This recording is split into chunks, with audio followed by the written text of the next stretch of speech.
Merci, saluez celui qui est à gauche en mon nom. Pesaye mbote ya bien. Pesaye mbote penza ya bien. Gloire au Seigneur. Les enfants de la même maison se saluent. Amen, amen. Bakanga bilongité. Tobanga pe mbote te. Il y a d'autres qui ont peur de la... Parfois, acheter poudre dans le bocon. C'est bizarre. Amen, amen. Voilà, je vous aime bien ce matin. Nous bénissons Dieu pour nos enfants qui seront aujourd'hui consacrés diacres. Qu'est-ce qu'on peut acclamer le Seigneur pour ça? Voilà. Je suis le plus heureux pour ça. Je suis le plus heureux pour ça. Amen, amen. Parce que Dieu nous fait grâce. Le travail est en train d'avancer et Dieu est en train de nous donner des vocations par-ci, par-là, lentement et sûrement. Nous sommes en train d'avancer et que Dieu soit béni. Acclamons encore le Seigneur Dieu parce qu'il est bon.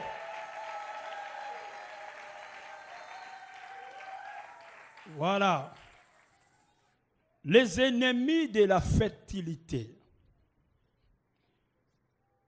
Dieu est en train de nous parler de façon vraiment merveilleuse sur cet enseignement, sur ces sujets annuels, notre thème.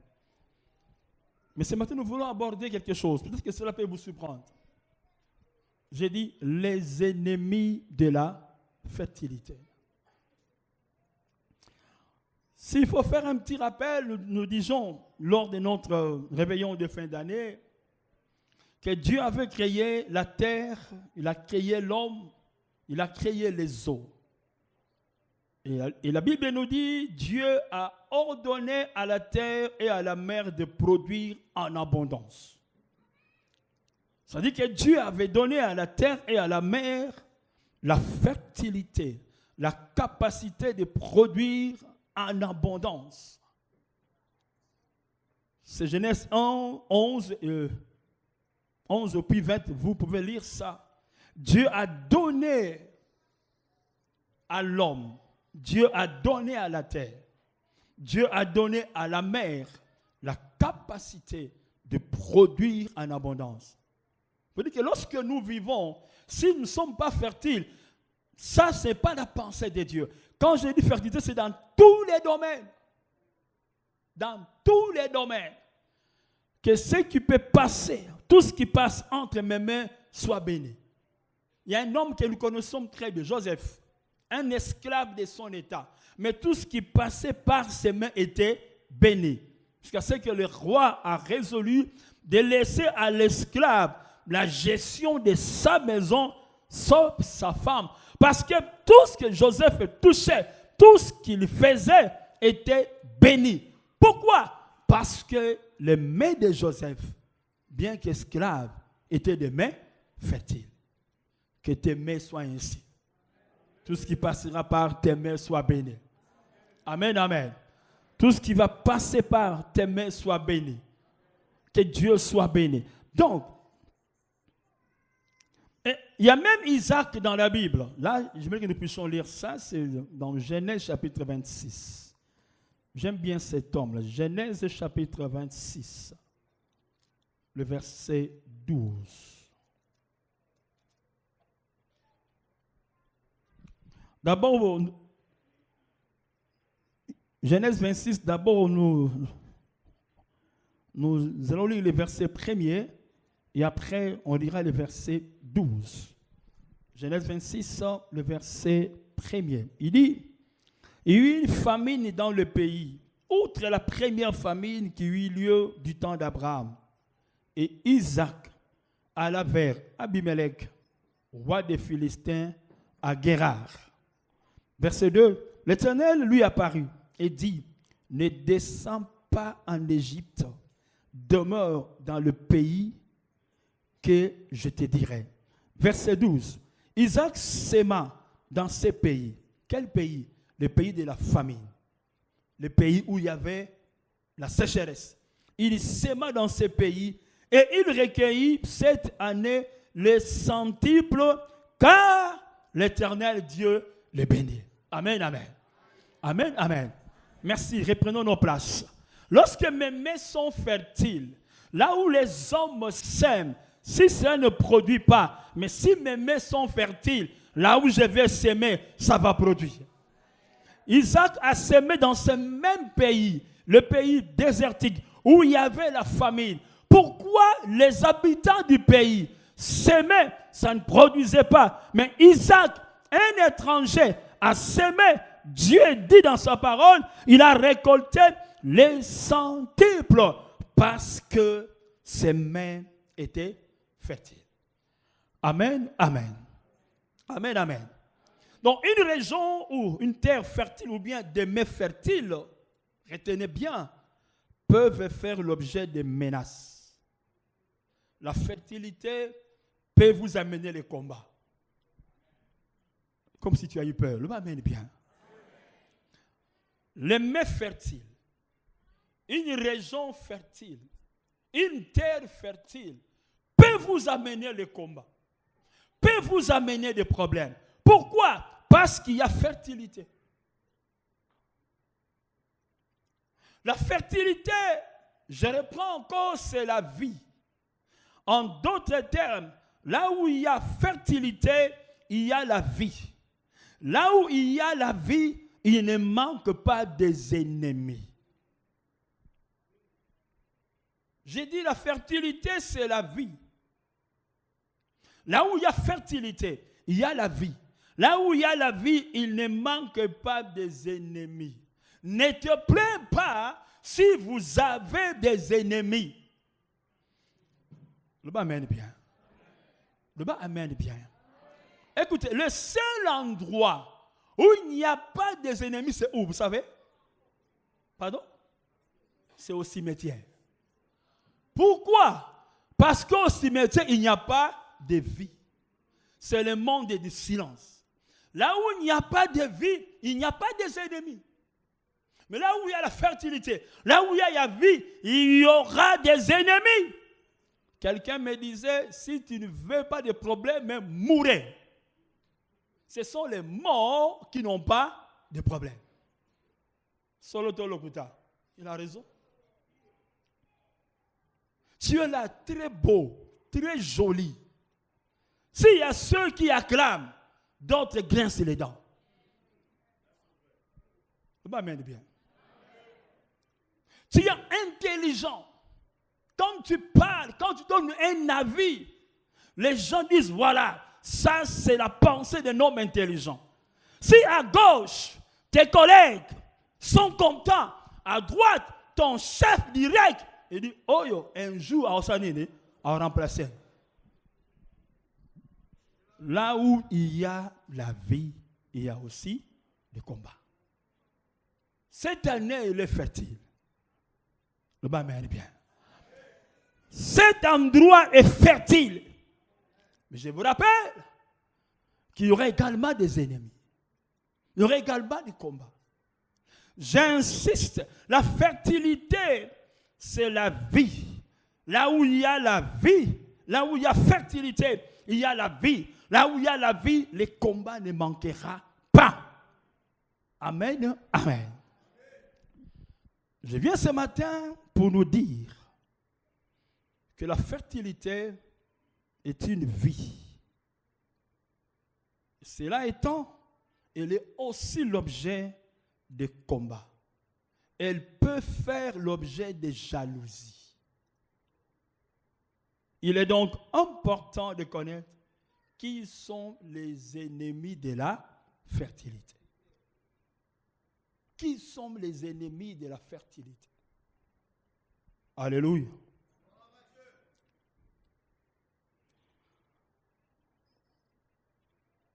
Il y a un moment, une dame attendait famille. Personne ne savait, personne n'avait vu. Parce que Dieu l'a béni.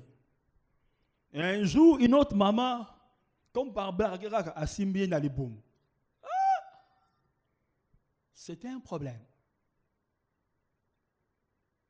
Elle en avait fait un problème. Quel était son raisonnement? Je ne sais pas. Quelle était sa pensée? Naïbité. Mais c'est que moi je sais, la grossesse, elles ont assimaté. et qui n'a liboso. Même si vous boyez baye bango, et on s'en est et on y va.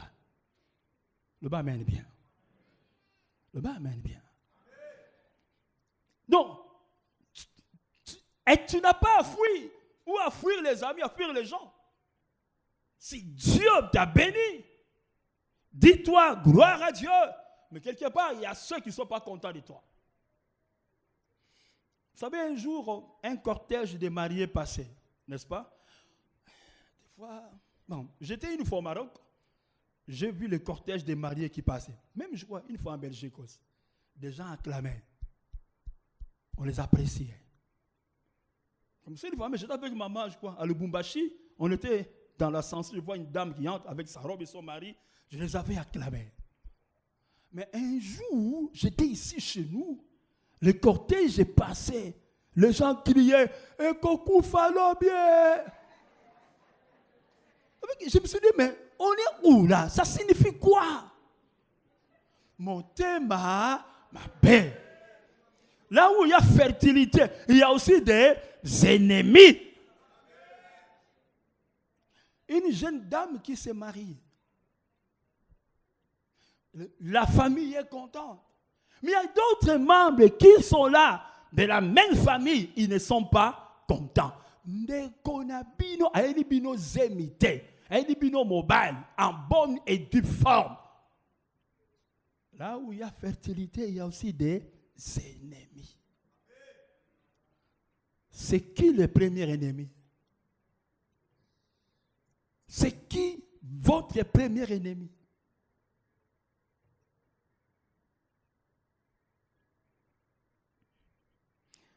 Voyons d'abord dans la Bible un exemple qui m'a beaucoup marqué. Nous l'avons lu. Reprenons le texte de Genèse, chapitre 26, verset 12 jusqu'au verset 21. Je vais lire ça rapidement. Pour vous aider à comprendre que tu n'es pas le premier à rencontrer des problèmes parce que tu es fertile, parce que tes mains sont fertiles, parce que ta maison est fertile, parce que tu vois de l'abondance. Tu n'es pas le premier. La Bible dit ceci, Genèse 26. Isaac s'aima dans ce pays et il recueillit cette année les centiples, car l'Éternel le bénit. 13. Cet homme devint riche et il alla s'enrichissant de plus en plus. Tu entends? Jusqu'à ce qu'il devint fort riche. Je dirais quoi aujourd'hui? C'est un millionnaire. Cet homme avait des troupeaux de menu bétail et des troupeaux de gros bétail. Et un grand nombre de serviteurs.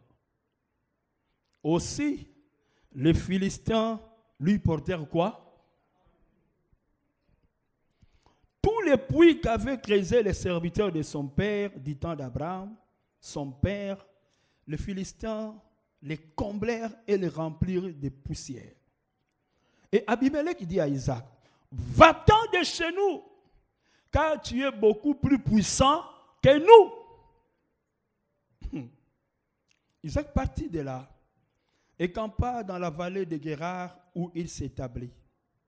Isaac creusa de nouveaux puits d'eau qu'on avait creusés du temps d'Abraham, son père, et qu'avaient comblé les Philistins après la mort d'Abraham. Il leur donna les mêmes noms que son père leur avait donnés. Les serviteurs d'Isaac creusèrent encore dans la vallée et y trouvèrent un puits d'eau vive. Le berger de Guérar querellèrent le berger d'Isaac en disant, l'eau est à nous. Et il donna au puits le nom de Sec, parce qu'il s'était disputé avec lui. Ses serviteurs creusèrent un autre puits au sujet duquel on chercha aussi une querelle. Et il appela Sitna. Il se transporta de là et creusa un autre puits pour lequel on ne chercha pas querelle, et il appela Rehoboth. Car, dit-il, l'Éternel nous a maintenant mis au large et nous prospérerons dans le pays. Quelqu'un dit Amen fort. Amen, amen. La fertilité d'Isaac Dieu a fertilisé ses mains. Tout ce qu'il faisait était béni.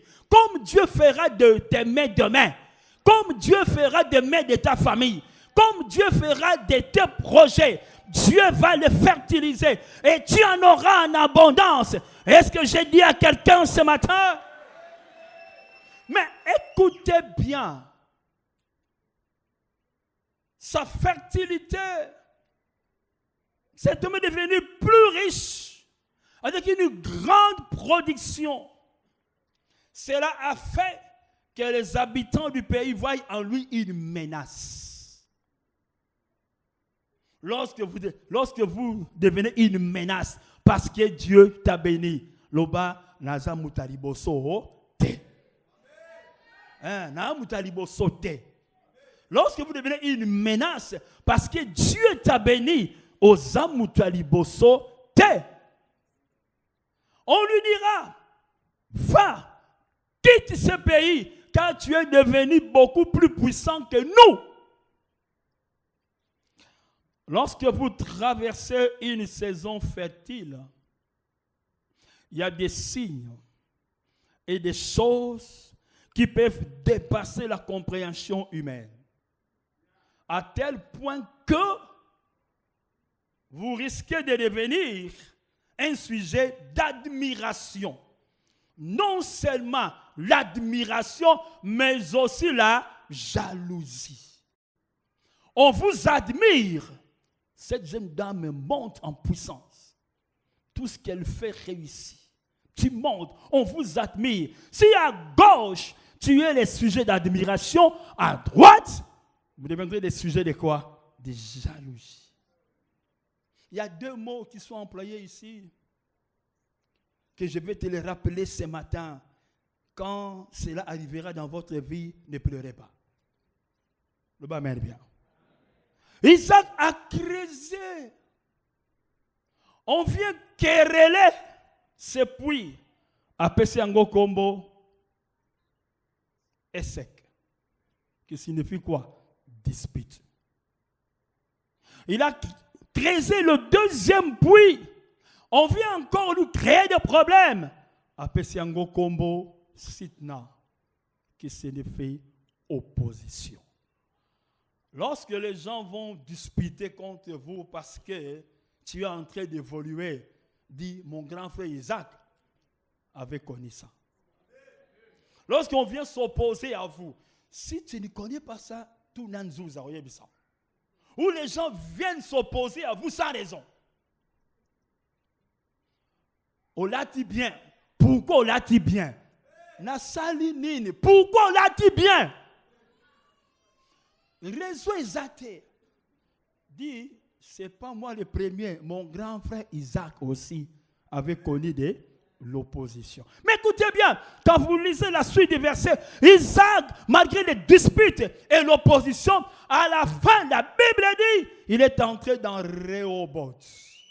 Dieu lui a mis au large de tous ses ennemis. Les disputes finiront. L'opposition finiront. Ça a un temps, ça a un début et une fin. Ça finira.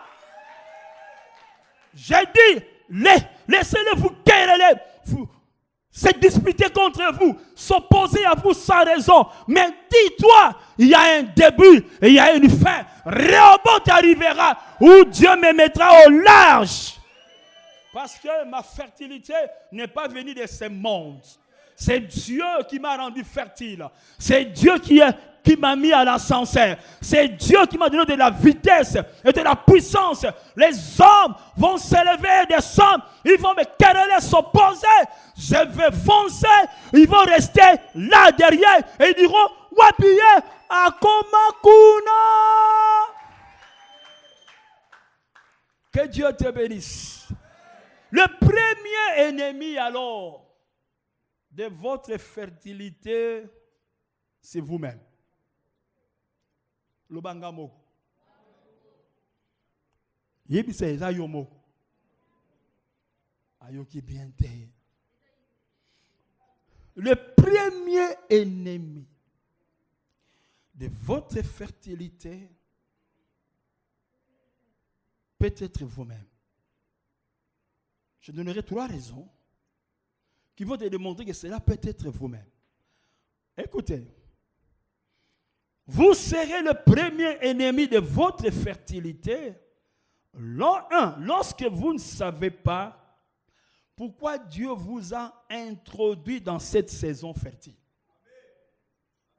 Lorsque vous ne savez pas pourquoi Dieu vous a introduit dans cette saison fertile.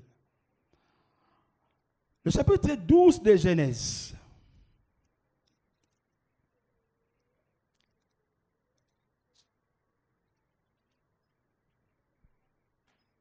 Le verset 1er jusqu'au verset 3. L'Éternel dit à Abraham, va-t'en de ton pays, de ta patrie et de la maison de ton père, dans le pays que je te montrerai. Je ferai de toi une grande nation et je te bénirai. Je rendrai ton nom grand et tu seras une source de bénédiction. Je bénirai ceux qui te béniront et je maudirai ceux qui te maudiront. Et toutes les familles de la terre seront bénies en toi. Avant même qu'Abraham puisse entrer dans la saison fertile, avant qu'il puisse accéder dans cette saison fertile, Dieu lui a indiqué le pourquoi. Pourquoi moi, Dieu, je vais te bénir? Pourquoi moi, Dieu, je vais te rendre fertile? Dieu a donné à Abraham déjà les raisons. C'est comme ça que quand vous voyez la vie d'Abraham, il ne s'était pas écarté de toutes ces raisons, malgré la puissance que Dieu lui avait donnée. Disons amen bien. Dieu a dit à Abraham, tu entreras dans la saison fertile pour devenir une source de bénédiction. Regardez-moi très bien. Dieu te bénira. Tes mains seront fertiles. Mais retenez ça.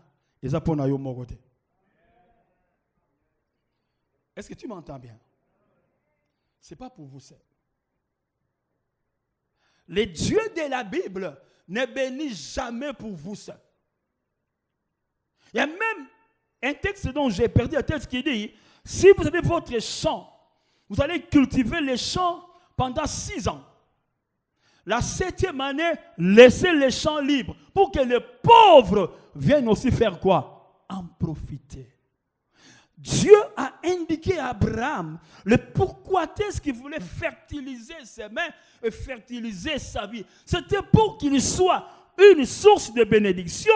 C'était pour que les familles de la terre soient bénies en lui.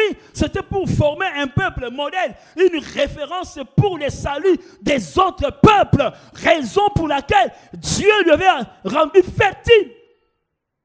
Vous serez le premier ennemi de ta propre fertilité si tu ne sais pas la raison pour laquelle Dieu te fait entrer dans cette saison.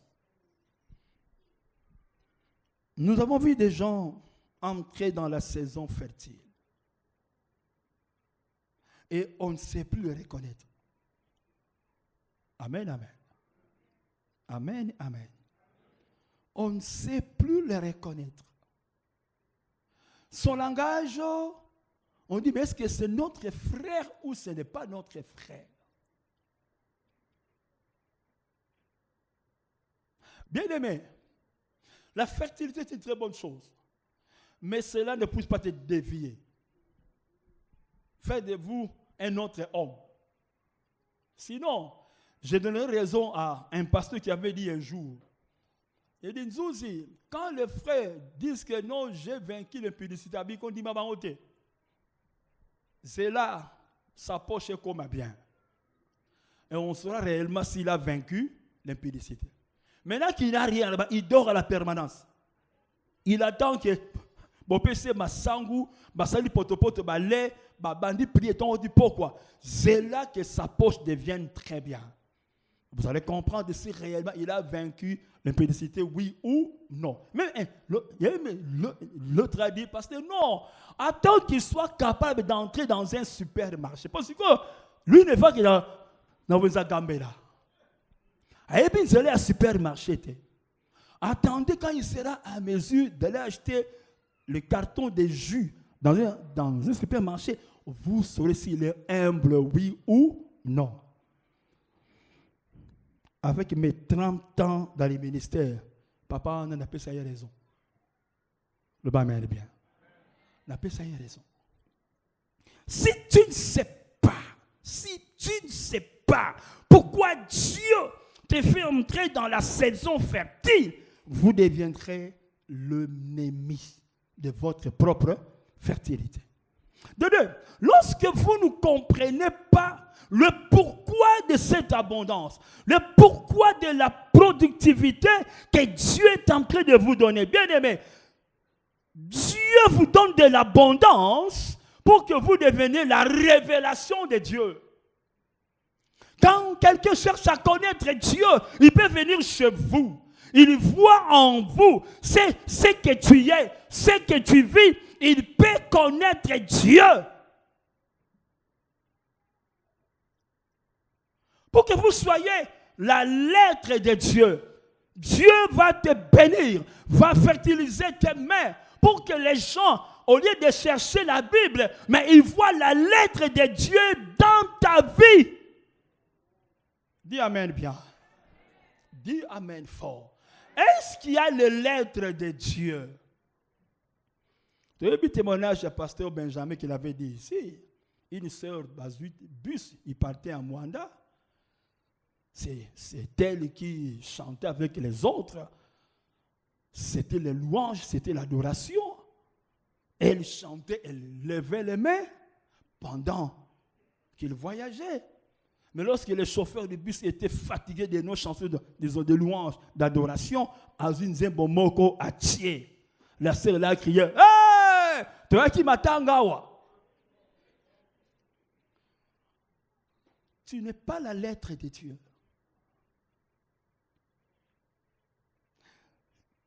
Si vous ignorez que Dieu est en train de te fertiliser pour que tu sois sa lettre, comme quelqu'un, même s'il n'a pas lu la Bible, mais lorsque la personne te voit, et elle voit Dieu, si tu ne connais pas ça, vous deviendrez l'ennemi de votre propre fertilité.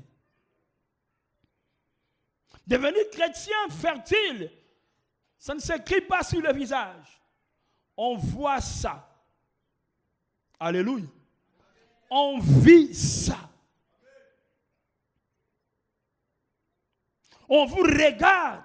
Tu n'as rien dit. Mais seulement tu t'es présenté, on lit la lettre de Dieu. Et quand tu vas ouvrir la bouche, on dit que écoutez, il y a un frère qui m'avait surpris. À l'époque des Sotras, peut-être ceux qui sont comme mon âge, ils savent. Comme c'était difficile le transport, si le bus venait, on lançait des mouchoirs. N'est-ce pas? Si cela tombait sur la chaise, je pars, c'est ma place, je m'assois. Frère, il y a mon mouchoir, à mon chaise vide, afandi. Un type là, tu es habillé, yo, on a checké mouchoir, on a boire qui. Et quoi, on a quitté. C'est toi qui as jeté ça en bas. Attends, frère, pata! Frère, attends, de larmes aux yeux. Pour azwa qui saute en bata. De larmes aux yeux. Papier mouchoir à il n'a pas dit un mot. À la prochaine station, le frère est descendu. C'est monsieur, quand il a vu le frère sortir à lundi, ils sont descendus. Il dit au frère, mais monsieur, tu n'as rien dit, tu as seulement pleuré. Dis-moi, tu es comment? Oui. La lettre de Dieu. Il n'a pas ouvert la Bible. Il n'a pas évangélisé. Sa vie, son attitude, c'est la lettre de Dieu. Peut-on trouver à l'église de tels enfants de Dieu aujourd'hui? Lorsque tu fais des commentaires dans ta chambre, dans Facebook, tu injures quelqu'un, Moutouazate, Nzouza Monite, Roy n'est pas là, ni Ambroise, tu l'as fait et tu as publié. C'est quelle lettre? Si tu ne sais pas pourquoi Dieu t'a introduit dans cette saison, vous serez votre propre ennemi de votre fertilité. En plus, lorsque vous n'utilisez pas votre fertilité pour le salut des âmes, tout ce que Dieu fait pour nous, c'est pour que les âmes soient sauvées. C'est pour que les âmes soient gagnées. Le salut des âmes aujourd'hui, ce n'est pas seulement le partage de sa foi, mais tout ce que je dois faire, tout ce que je peux faire, puisse être un évangile. Par mon langage, mon attitude, tout ce que je peux faire soit un évangile, afin que le monde puisse connaître Dieu. Sans être orgueilleux, avec beaucoup d'humilité, je vous dis, dans mon quartier, moi, je ne savais pas que les gens attendaient que nous appelions sa candidature il y a député.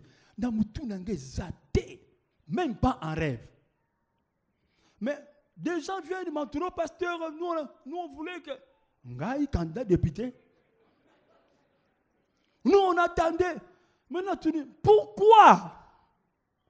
J'ai compris pourquoi est-ce que ces gens sont venus et ils voulaient que j'y sois député. Par simplement la façon d'être dans notre quartier. Simplement la façon d'être.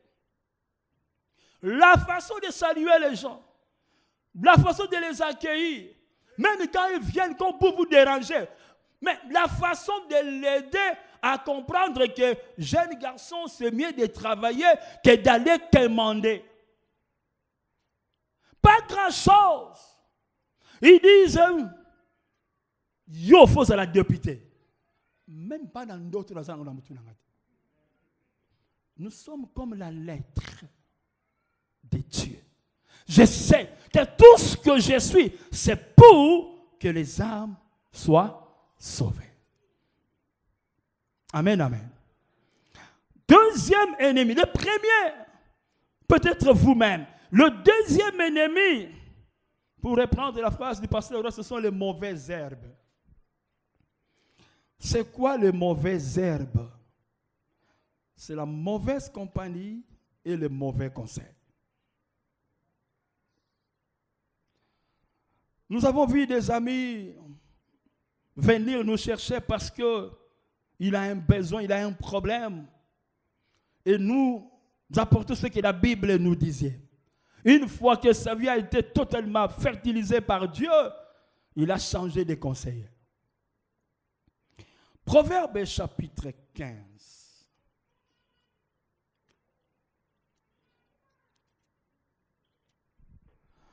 Le verset 22. Les projets échouent, faute d'une assemblée qui délibère.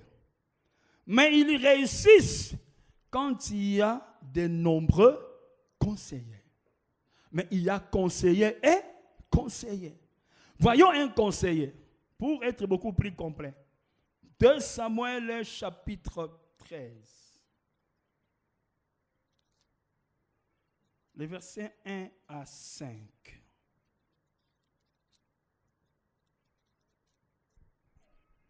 « 2 Samuel 13, 1 à 5. Après cela, voici ce qui arriva. Absalom, fils de David, avait une sœur qui était belle et qui s'appelait Tamar. Et Amnon, fils de David, l'aima. Amnon était tourmenté jusqu'à se rendre malade à cause de Tamar, sa sœur, car elle était vierge. Et il paraissait difficile à Amnon de faire sur elle la moindre tentative. Verset 3. Amnon avait un ami, nommé Jonadab, fils de Chiméa, frère de David. Et Jonadab était un homme très habile. Il lui dit, pourquoi deviens-tu ainsi chaque matin plus maigre, toi, fils de roi? Ne veux-tu pas me le dire? Amnon lui répondit, j'aime Tamar, sœur d'Absalom, mon frère. Jonadab lui dit, mets-toi au lit et fais les malades. Quand ton père viendra te voir, tu lui diras, permets à Tamar, ma sœur, de venir pour me donner à manger, qu'elle prépare un mets sous mes yeux, afin que je le voie et que je le prenne de sa main. Les conseils d'un ami. Tu as quel genre des amis? Tu vas détruire ta fertilité si tes amis que vous consultez sont en dehors de la Bible. Il y a des gens qui disent, moi j'ai 2500 amis sur Facebook. Ou tu as 2500 amis. Moi je n'ai même pas 100. Alléluia. Écoutez, lorsque tu étais informe et vide, tu n'avais pas d'amis. Dieu va fertiliser tes mains. Tu auras beaucoup d'amis. Les amis d'eux, les anciens de votre école primaire, les anciens de l'université, les anciens de votre village. Ils seront nombreux. Je ne te dis pas de les chasser, mais qui est l'ami? Là où tu vas demander conseil. Fils de David veut commettre un crime sur sa propre sœur, sa demi-sœur. Il a un ami qui donne un conseil. Mets-toi au lit, fais le malade. Quand ton père viendra, dis-lui que ma sœur Tamar vienne me préparer un mets dans ma chambre. Conseil d'un ami. J'étais un jour en Belgique. On dit, pourquoi? Il dit, bon, moi rester ici, pourquoi? Ma vie, ce n'est pas ici en Belgique. Ma vie, c'est chez moi. Dieu ne m'a jamais dit qu'on dit, bon, pasteur, voici un conseil. Aux années, ton frère jumeau. Ceux qui ont boy poto, soit votre passeport, pesa li passe en ayo. A collègue sans problème. Conseil d'amis. Je ne le ferai jamais. Alors, mon yo, famille au Kufaponayo. Tu as quel genre d'amis? À qui partez-vous demander conseil? Je te rappelle, Dieu va fertiliser tes mains. Et tes anciens amis, même ceux qui se moquaient de toi à l'école, que tu n'es pas intelligent, comme on dit, il y a un jour, c'est tête ovale, ils bégayent, ils viendront te chercher. Si dans ta fertilité, tu ne sais pas choisir tes amis, vous serez l'ennemi de ta propre fertilité. Moi, je dis toujours, quand quelqu'un est à côté de moi, si je ne profite de rien, je coupe ça. Je peux peut-être apprendre un peu par sa façon de parler français. Même 2 ou 3 mots, je peux copier. L'expression française, même sa politesse, son langage, sa façon de faire. Mais quand tu as des amis, oh, master, où tu as? Bonjour, tout le monde. Arrêtez ça. Le bien. Arrêtez ça. J'ai vu des amis, des gens qui vont vendre, je ne sais pas, ça fait de la chair de poule. Lui va chercher des hommes. Et en retour, lui va chercher des filles, ses amis, qui l'amènent chez ces hommes.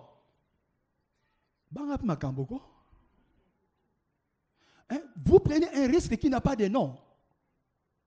Parce que ce qui moi n'en est pas toi, Zwingambo. Que Dieu t'aide. Je dis ceci. Le premier ennemi, peut-être vous-même. Le deuxième, qui sont tes conseillers? Qui sont tes compagnes? Que Dieu nous aide. Le dernier ennemi, je vais m'arrêter par là. C'est le mauvais temps ou bien le vent contraire. Ça arrivera. Sur la voie de la fertilité, le mauvais temps et le vent contraire risquent de vous dérouter si tu n'es pas prudent. J'aime David. Il avait connu un puissant vent contraire. Malgré l'intensité de ces vents, David ne s'était jamais écarté de la voie de Dieu. Abraham était fertile,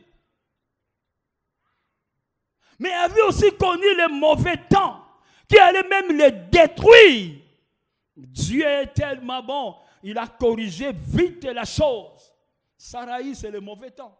Plutôt Agar, c'est le mauvais temps. Dieu a vu les dangers. Il a vite corrigé la chose. Le mauvais temps arrivera. Le amen est bien. Dis amen bien. D'ailleurs, je t'informe. Quand Dieu va fertiliser tes mains, la tempête que tu avais quand tu n'avais rien, vous n'aurez plus ça. Tu auras la tempête à la taille. Le bas à la taille de ma fertilité. À la taille. Ça va souffler.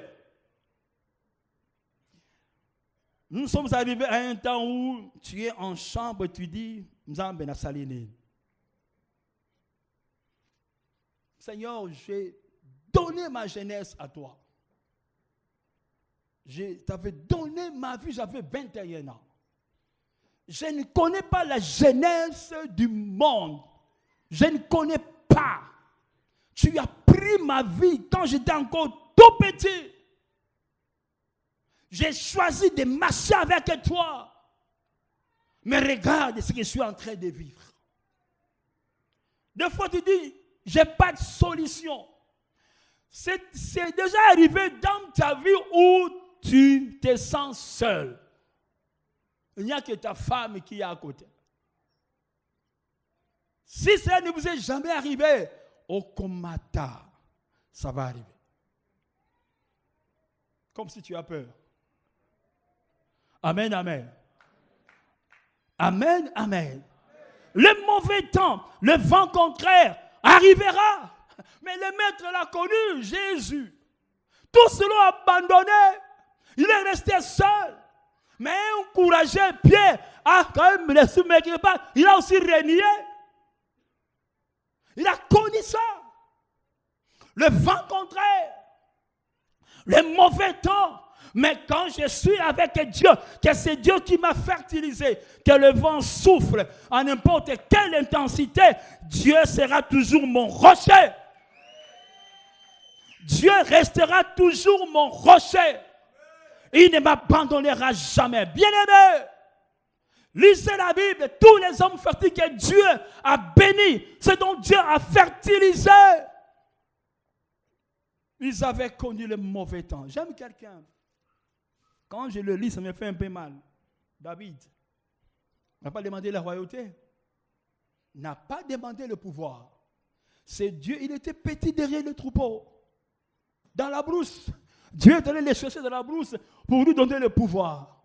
Mais le pouvoir est même liengam.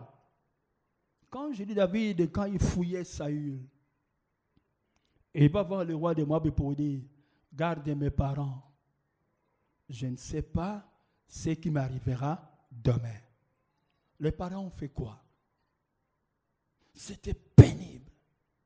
Mais malgré ce vent contraire, comme c'est Dieu qui l'avait fertilisé, il a fini par prendre le trône. N'ayez pas peur du vent contraire. Accroche-toi à l'arbre qui est Jésus-Christ. N'ayez pas peur du vent contraire, frère. Accroche-toi à l'arbre Jésus-Christ. Le vent va souffler, ça passera. Le mauvais temps va souffler, ça finira par passer. Accroche-toi. Parce que c'est lui qui t'a donné ses rangs. Ce n'est pas un homme. C'est Dieu. Et ce que Dieu donne est toujours le meilleur. J'ai dit à l'église, Ne soyez pas l'ennemi de notre propre fertilité. Que le diable ne vous utilise pas. N'oubliez pas pourquoi est-ce que Dieu est en train de vous fertiliser. N'oublie pas. N'oubliez pas que c'est pour que les âmes soient gagnées. N'oubliez pas que ce n'est pas pour vous seul. Des deux, faites très attention. J'insiste, faites vraiment. Parce que le vent contraire ou les mauvais temps arriveront. Mais que cela ne puisse pas vous dévier de votre trajectoire. On finira par célébrer le Seigneur et dire comme David, Dieu a fait pour nous de grandes choses et nous sommes dans la joie. Que Dieu nous bénisse. Amen.